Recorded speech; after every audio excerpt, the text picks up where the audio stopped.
رمضان يعني الفوازير، أكلات جميلة حلوة ولذيذة، مصرية وإيطالية، سورية وتركية وسعودية وغيرها. محشي وكشري تلاقي، سمبوسك وسجق وبيتزا برضو تلاقي.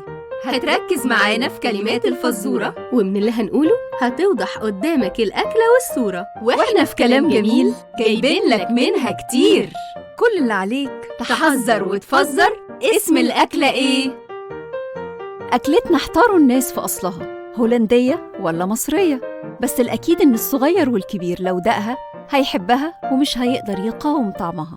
بتتعمل على النار أو تتاكل مدخنة، مشهورة بأكلها في الربيع يوم شم النسيم. ونقول كمان أكلتنا احتاروا الناس في أصلها، هولندية ولا مصرية؟